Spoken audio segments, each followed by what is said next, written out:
돈을 벌면서 영어 공부도 하고 여행도 즐기려는 꿈을 안고 호주 시드니로 간 한 한국 여학생이 있습니다.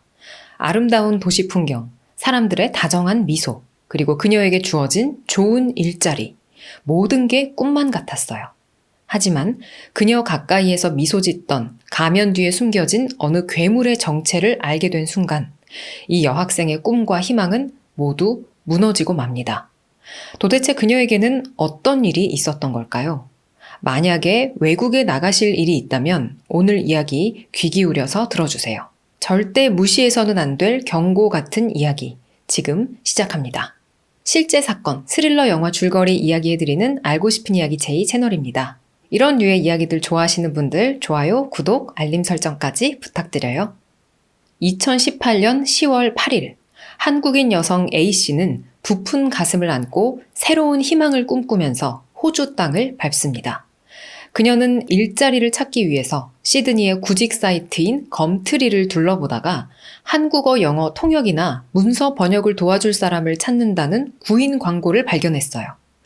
영어에 자신 있었던 A씨는 주저없이 지원 이메일을 보냈고 얼마 지나지 않아서 광고를 올렸던 발레시 단카르라는 남자에게서 답장이 도착합니다.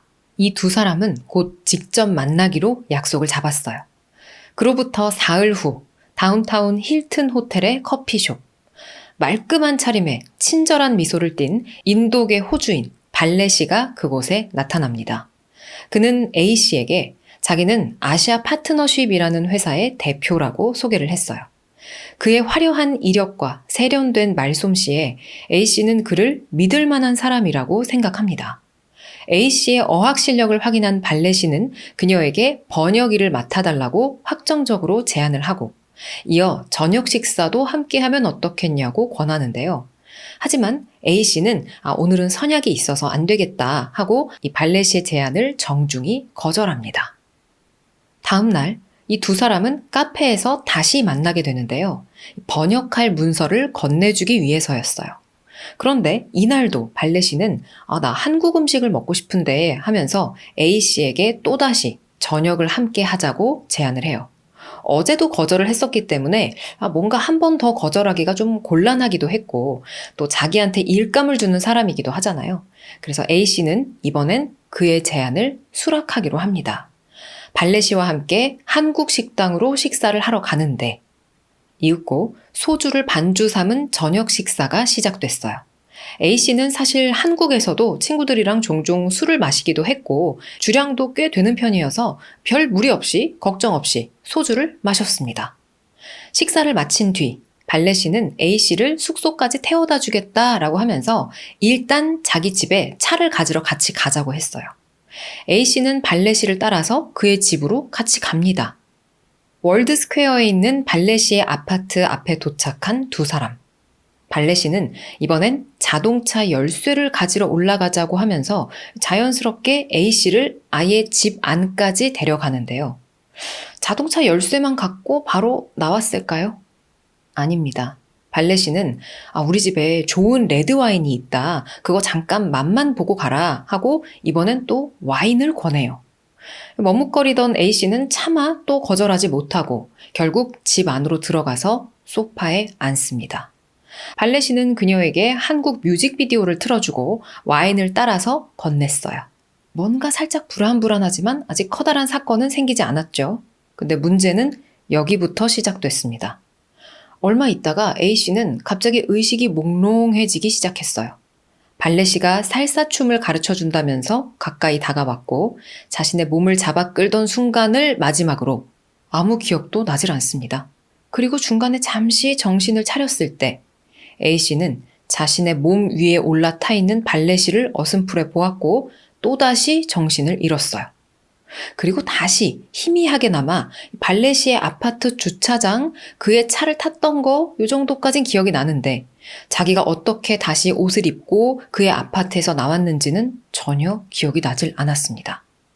A씨는 이거 뭔가 잘못됐다 라고 느꼈지만 확실한 기억이 없었기 때문에 일단은 자기를 집으로 데려다주는 이 발레시의 차 안에서는 애써 태어난 척을 해요. 잠시 후 자신이 머무는 숙소 호스텔에 도착한 A씨. 방에 들어오자마자 곧바로 구토를 합니다. 그리고 새벽 4시경 발렛시로부터 문자가 하나 도착했어요. 내 아파트에서 자고 갔으면 좋았을 텐데 잘 자요? 라는 내용이었습니다. 몸이 좋지 않았던 A씨는 침대에 쓰러져서 두려움과 혼란 속에 하루를 보냈어요. 그렇게 침대에 누운 채로 전날 밤의 기억을 되살려 보려고 애써 보는데요. 내가 정말 너무 술에 취했던 걸까? 아니면 발렛이가 와인에 뭔가를 탔던 건 아닐까? 이런저런 생각으로 마음이 복잡했던 A씨는 발렛이하고 문자를 주고받으며 최대한 그날 어떤 일이 있었는지 알아내려고 노력을 합니다. A씨는 제가 어제 상태가 좀 이상했던 것 같은데 혹시 무슨 일이 있었는지 기억나세요? 라고 발렛이에게 그냥 직접적으로 물어보는데요. 이에 대해 발렛이는 우리 둘 다 감정에 휩쓸렸던 것 같아요. 그 일에 대해서는 제가 모든 책임을 질게요. 다만 이 일로 우리 사이가 어색해지지 않았으면 좋겠어요. 라고 답을 해옵니다. 발렛이의 대답을 듣고 A씨는 순간 굉장히 당황스러웠어요. 그리고는 내가 진짜 술에 많이 취했었구나 하고 생각을 합니다. 그녀는 발렛이에게 우리가 왜 그런 육체적인 관계를 했는지 모르겠지만 그건 아마 실수였던 것 같아요. 다시는 그런 실수를 하고 싶지는 않아요. 라고 답장을 했어요. 이 일로 A씨는 자기 자신을 탓합니다. 발렛이가 좋은 사람인 것처럼 보여서 혹은 정말 자기가 너무 취했거나 아니면 그날따라 몸 상태가 좀 이상해서였을 수도 있다고 생각을 하면서요. 그날 내가 발렛이 아파트까지 그냥 따라가지 말았어야 됐는데 A씨는 이처럼 모든 걸 자신의 실수로만 받아들였죠. 자신을 위해서라도 이 일을 빨리 잊고 싶었습니다. 그런데 발렛이는 이 A씨와 특별한 관계를 이어가고 싶은 눈치였어요. 그날 이후 번역 일 외에도 사적인 연락을 계속 해옵니다. 집 구하는 일이나 이사할 때 도움이 필요하면 자기가 도와주겠다라고 했지만 A씨는 단호하게 친구나 일을 하는 동료 이상의 감정은 만들고 싶지 않아요 하면서 그의 도움을 거절했어요. 같은 해 10월 21일, 이번엔 또 다른 여성 B씨가 앞서 A씨하고 거의 비슷한 과정을 거쳐 발렛이의 아파트에 들어가게 됩니다. 이번에도 와인을 마신 B씨가 얼마 지나지 않아 갑자기 어지럼증을 느끼는데요. 이때 발렛이가 슥 다가와서 그녀에게 또 스킨십을 시도합니다. 이 B씨는 거부 의사를 밝혔지만 그는 멈추지 않았어요. 당황한 B씨는 상황을 모면하기 위해서 화장실로 일단 자리를 피합니다. 그곳에서 친구한테 급하게 자기 위치를 공유하면서 문자를 보내요. 나 술에 너무 취한 것 같아. 근데 평소 술에 취한 그 느낌이랑은 뭔가 달라. 어떻게 해야 될지 모르겠어. 원래 술에 이 정도로 잘 취하진 않는데 그 남자가 자꾸 키스를 하려고 그래. 여기가 몇 층인지도 기억이 안 나. 이 B씨의 문자를 받은 친구는 일단 이 아파트의 위치는 B씨에게 공유를 받아서 알고 있으니까 빨리 거기서 나와 1층으로 내려와 내가 데리러 갈게 하고 답을 하고는 B씨를 데리러 발렛이의 아파트로 찾아갑니다. 하지만 그곳에서 B씨를 만날 수는 없었어요. 현재 B씨가 있는 호수도 알지 못했고 연락도 닿지를 않아서 이 친구는 결국 되돌아갈 수밖에 없었습니다. 한편 발렛이의 집. 이 B씨가 친구에게 연락을 마치고 화장실에서 나오자 발렛이는 함께 춤을 추자며 그녀의 몸을 덥석 잡는데요. 그렇게 발렛이는 거부하는 B씨의 얼굴과 목에 키스를 하고 B씨는 저항하려 했지만 정신이 막 흐려지면서 몸을 주체할 수가 없었어요. 이후 기억이 없던 B씨는 발렛이가 성관계를 시도하려는 순간 잠시 탁 깨어납니다. 이건 범죄라고 안 된다고 막 소리치면서 거부하려고 했지만 몸이 말을 듣질 않았고 그렇게 또다시 의식을 잃고 마는데요. 얼마 후에 다시 눈을 뜬 B씨. 그녀는 아픔을 참으며 겨우겨우 옷을 입고 집으로 가려고 합니다. 발렛이는 싫다는 B씨를 붙잡아서 억지로 집까지 태워다 줬어요. 집에 돌아온 B씨는 울면서 계속 구토를 합니다. 그리고 이를 본 B씨의 룸메이트가 곧장 경찰에 신고를 했어요. B씨의 혈액과 소변에서 수면제인 졸피뎀 성분이 검출됩니다. 경찰은 B씨의 진술과 검출된 약물 성분을 바탕으로 단순한 우발적 범죄가 아닌 계획적인 성범죄 가능성이 높다고 판단했어요. 곧바로 발레시의 아파트에 대한 압수수색이 이루어집니다. 그리고 그의 집에서 나온 것들은 그야말로 충격적이었어요. 침실에 놓여 있었던 평범한 알람시계 안에는 몰래카메라가 숨겨져 있었고요. 그의 배낭 속에선 47개의 성관계 동영상이 저장된 외장 하드가 발견됐습니다. 몰래 촬영된 것으로 보이는 영상 속의 피해 여성들은 모두 약에 취한 듯 의식이 없거나 또는 악몽을 꾸는 듯 막 몸을 뒤틀면서 신음하고 있었어요. 놀랍게도 이 영상들은 피해를 입은 21살에서 27살의 한국 여성 5명의 이름 폴더 안에 각각 정리가 되어 있었습니다. 그런데 이 외장 하드에 들어있는 건 영상만이 전부가 아니었어요. 함께 발견된 엑셀 파일에는 지금까지 일자리를 쭉 지원해왔던 사람들하고 피해 여성들에 대한 내용들이 꼼꼼하게 기록되어 있었습니다. 지원자의 이름, 지원한 날짜, 성별, 나이, 휴대폰 번호, 이메일 주소와 같은 개인정보는 물론이고 이 여성들의 외모, 지적 수준, 취약점, 그리고 그들과 했던 어떤 성적 행위와 횟수, 또 약물 투여와 그에 대한 반응까지도 정말 꼼꼼하게 적혀 있었죠. 판결문에 증거로 제출된 자료를 보면 매우 귀엽고 어림, 뚱뚱하고 못생김, 정말 끝내줌, 남자친구 없음, 말하는 게 멍청해 보임, 귀엽고 경험이 없어 보임, 항공사에 지원했었음. 이딴 거를 일일이 다 기록해뒀었다고 합니다. 진짜 소름 끼치죠. 그리고 액션이라는 이름의 항목에는 관계 횟수까지 적혀 있었어요. 심지어 어떤 여성들에 대한 평가에는 사루타라는 표현과 함께 너무 똑똑하고 자신감이 넘쳐서 위험하다라며 대기 혹은 중지라고 메모를 남겨놓기도 합니다. 아마도 이런 여성들을 잘못 대하면 자기 꼬리가 잡힐까봐 두려워서 더 이상의 접근은 피한 걸로 보여요. 사실 이 밖에도 진짜 여성을 비하하는 그런 표현들이 정말 상당히 많이 있었는데요. 이 정도까지만 말씀을 드리도록 하겠습니다. 이 외에도 경찰 수색에서 졸피뎀 성분의 스틸녹스와 로히프놀이라는 심한 불면증 치료제까지 함께 발견이 됐는데요. 이 약은 발레시가 직접 처방을 받은 건 맞지만 실제로는 자기가 복용을 안 하고 여성들에 대한 범행에 사용한 걸로 보였습니다. 이뿐만이 아니었어요. 그의 컴퓨터 즐겨찾기 목록 안에는 여러 포르노 사이트들이 저장이 되어 있었는데 그중 일부에는 약에 취한 한국 여성 XX 웹캠 역할극이라는 이름으로 저장된 사이트도 발견됐습니다. 그러니까 이놈은 완전히 이런 쪽 컨텐츠에 빠져 있었던 걸로 보여요. 결국 경찰은 발레시를 약물 투여 및 강간 상해 혐의로 긴급 체포해서 경찰서로 연행합니다. 이 피의자 발레시 단카르는 당시 38살이었고 인도 북부 하리아나주 출신의 인도계 호주인이었습니다. 컴퓨터를 전공했던 그는 26살이었던 2006년 학생 비자로 호주에 입국했어요. 대학원에서 정보기술 경영학을 공부한 뒤에 ABC 호주 방송사, 도요타, 브리티시 아메리칸 타바코 등에서 일을 했고 이후에는 시드니 철도 회사에서 데이터 시각화 선임 컨설턴트로 일하고 있었죠. 발레시는 상당히 젊었는데도 이 호주 인도인 사회에서는 꽤나 성공한 인물로 잘 알려져 있었습니다. 커리어적인 면뿐만 아니고 정치적인 영향력도 상당했어요. 어떤 정치 단체의 창립 회장을 맡으면서 호주 내의 인도인 커뮤니티를 대표하기도 하고 또 호주 힌두교 협의회의 임원과 대변인으로도 활동을 하면서 자신의 입지를 다져왔습니다. 2014년 인도의 총리가 시드니를 방문했을 때에는 환영 행사와 집회 준비에서 중요한 역할을 담당하기도 해요. 이런 식으로 인도의 유력 인사들과 지속적으로 교류를 하면서 호주 인도 사회 내에서 젊은 리더로 주목받았던 거죠.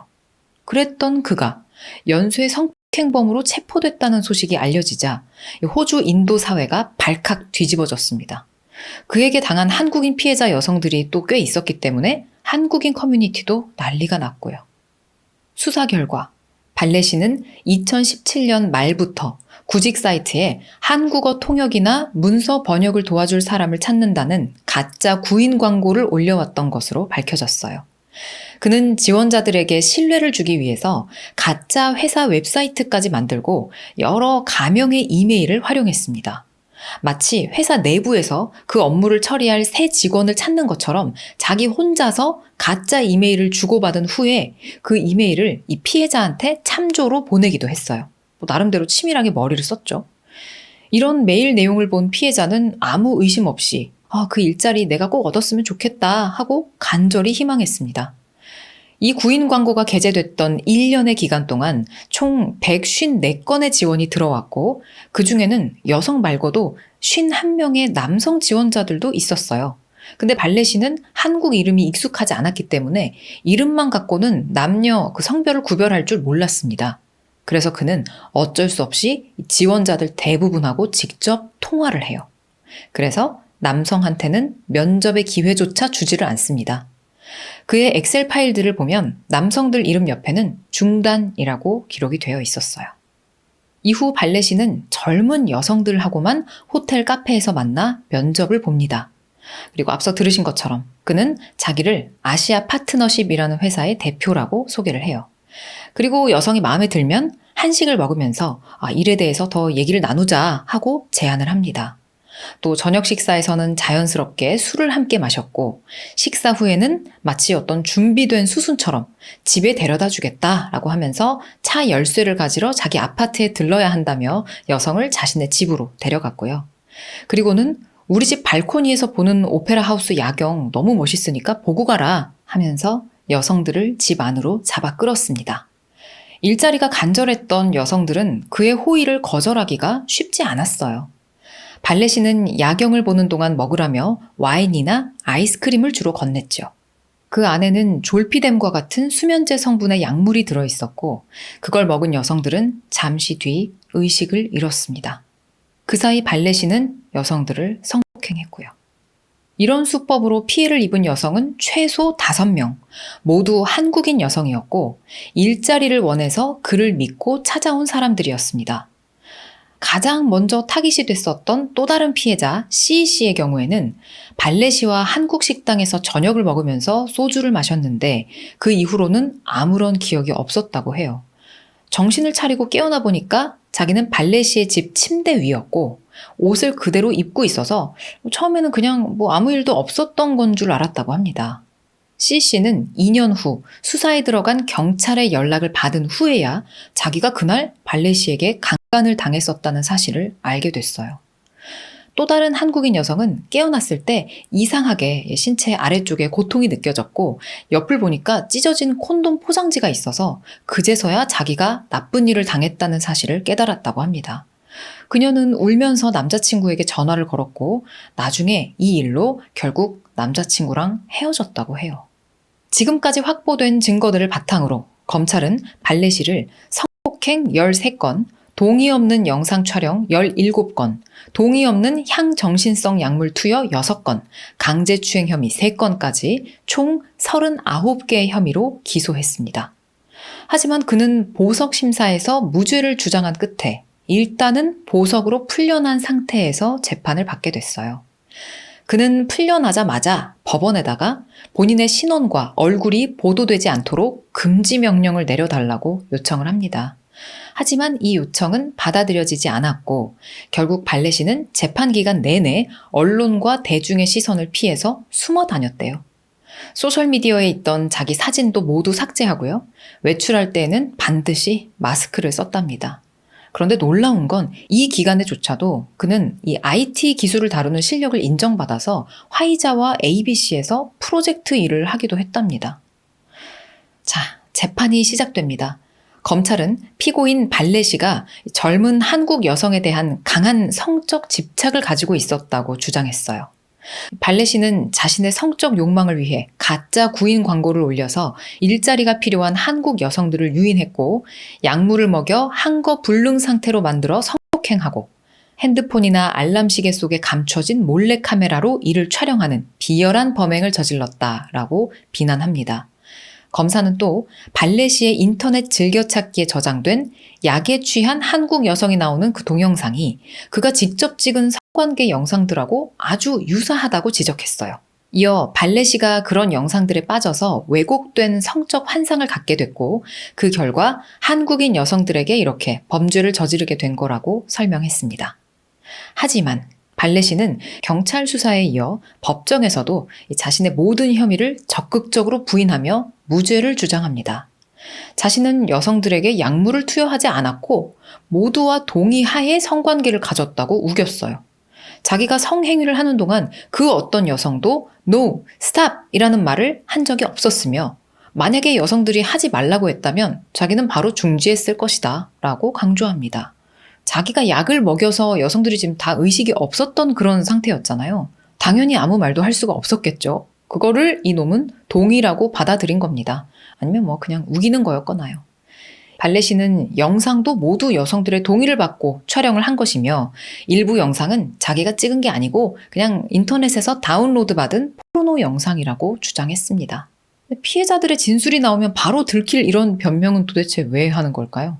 실제로 한국인 피해 여성들은 발레시와 로맨틱한 관계를 원한 적이 없었고 또 일부는 그가 추근되자 남자친구가 있다고 말하기도 했다. 그런데 그가 약을 먹여서 의식을 잃게 만든 후에 강제로 성폭행하고 영상을 촬영한 것이다. 결코 발레시와의 성관계나 그의 영상 촬영에 동의한 적이 없었다. 라며 억울함을 호소했습니다. 또 증인 중 한 명은 한국 문화에서는 이런 일이 생기면 여자가 너무 힘들어져요. 왜 그 남자를 따라갔냐? 이런 질문을 받아요. 아예 아무 일도 없었던 것처럼 행동하는 게 나을 수도 있어요. 이런 말을 하면서 자기가 왜 사건 이후에 적극적으로 이 일에 대처하지 못했는지를 설명하기도 했습니다. 자, 발레시의 변호인은 어떤 주장을 펼쳤을까요? 아니, 성폭행을 당했다는 여성이 왜 그 이후에도 발레시하고 계속 연락을 주고받았는지 이 점을 계속 파고들면서 추궁했는데요.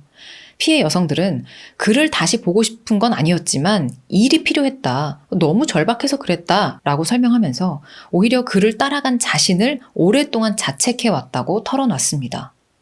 법정에서는 이런 일도 발생했어요. 증거물로 이 발레시가 촬영했던 그 성폭행 영상들이 재생이 됐는데 그걸 본 배심원 일부가 역겨워서 더 이상 영상을 볼 수가 없다 하면서 귀가를 요청한 겁니다. 결국 판사는 재판을 잠시 중단하며 휴정을 선언하기도 했어요. 자, 사실 이 정도면 어느 정도 결론이 난 것 같죠? 발레시 본인이 봐도 증거가 이미 너무 명확했어요. 자신의 혐의에 대한 유죄가 예상되자 놈은 막 울면서 변명을 늘어놓습니다. 결혼 생활의 파탄으로 혼자 보내는 시간이 너무 많아졌다. 아내는 성관계에 관심이 없었고 심지어 아이들을 데리고 인도에 가서 몇 달씩 돌아오지 않았다. 내가 너무 외롭고 우울해서 포르노를 보기 시작했고 그러다가 특히 그 젊은 한국 여성들에게 성적으로 끌리게 됐다. 그래서 한국 여성을 만나기 위해 한국어 모임과 살사 수업에도 참여를 한 거다. 구구절절 이런 얘기들을 하면서 발레시는 자신의 방법이 부도덕했고 불륜을 저질러서 아내에게도 미안하다라고 말했어요. 근데 좀 어이없는 건 정작 법정에 나온 발레시의 아내는 자기 남편의 무죄를 믿는다면서 눈물을 흘리며 그의 무죄 판결을 호소했다는 점입니다. 좀 희한하죠? 발레시는 결국 자기 할 말, 자기 변명만 내내 하면서 끝까지 그 피해 여성들에게 약을 몰래 먹여서 강간했다는 혐의는 인정하지 않았습니다. 아마도 혐의를 부인하는 것만이 살 길이라고 생각했는지도 모르죠. 하지만 수많은 증거와 그가 정리해놨던 피해자들에 대한 기록은 그를 이 상황에서 도저히 빠져나올 수 없게 하는 일종의 범행일지였어요. 이것보다 더 명확한 증거는 있을 수가 없겠죠. 배심원은 그에게 제기된 39개의 혐의에 대해 전부 유죄 판결을 내렸고 2025년 3월 7일 재판부는 그에게 징역 40년과 함께 최소 30년 동안은 가석방이 불가능하다고 선고했습니다. 한때 고통 속에서 자신을 자책하며 침묵을 선택했던 피해자들은 용기를 내서 진실을 증언했고 마침내 가면 뒤에 숨어있던 괴물을 법정에 세워 그를 세상에서 완전히 격리시켰습니다. 성공한 커리어와 정치적 영향력 그리고 사회적 존경까지 겉보기에는 정말 완벽한 호주의 모범적인 이민자였던 발레시. 그는 자신의 성적 욕망을 자제하지 못해서 이제는 죽을 때가 돼서야 세상 빛을 다시 볼 수 있겠죠. 오늘의 사건 이야기는 여기까지입니다. 네, 여러분 오늘 사건 어떻게 들으셨나요? 저는 이 피해자 여성들한테 너무 감정이입이 돼가지고 개인적으로 좀 힘들었습니다. 다른 잔혹 범죄들도 많긴 했는데 이게 뭔가 현실적으로 어떤 그 상황이 좀 그려지면서 마음속에서 빨리 도망쳐 막 이런 괴로운 마음이 너무 들어가지고 얘기를 전하면서도 계속 좀 짜증나고 열받고 그런 감정을 좀 느꼈어요. 사람 절박한 마음 이용해서 범죄 저지르는 게 전 진짜 치사하고 더러운 행동이라고 생각하거든요. 할래시가 딱 그런 케이스죠. 혹시나 외국에 이런 식으로 저 피해자 여성들처럼 일하러 가실 분들 혹은 거기서 이미 일하고 계신 분들 꼭 외국이 아니어도 뭐 한국에서도 어디서나 마찬가지로 이런 일들이 있을 때 진짜 조심해야 될 것 같고 그냥 일하는 사람이랑은 일만 하는 게 좋은 것 같아요. 그냥 비즈니스 관계로 깔끔하게 있는 게 제일 좋은 것 같아요. 진짜 여러 사람이 함께 있는 회사 사무실에 있거나 그런 게 아니라면 진짜 개인적으로 특히 이런 이성 그리고 특히나 저렇게 나이 많은 남성이 나이 어린 여성들한테 접근할 때 이런 건 진짜 경계하면서 좀 조심해야 될 것 같고 저는 이런 범죄 스토리 같은 거 보면서 나는 저렇게 하지 말아야지 저럴 때 어떻게 해야지 이런 거 맨날 계획 세우고 막 생각하거든요.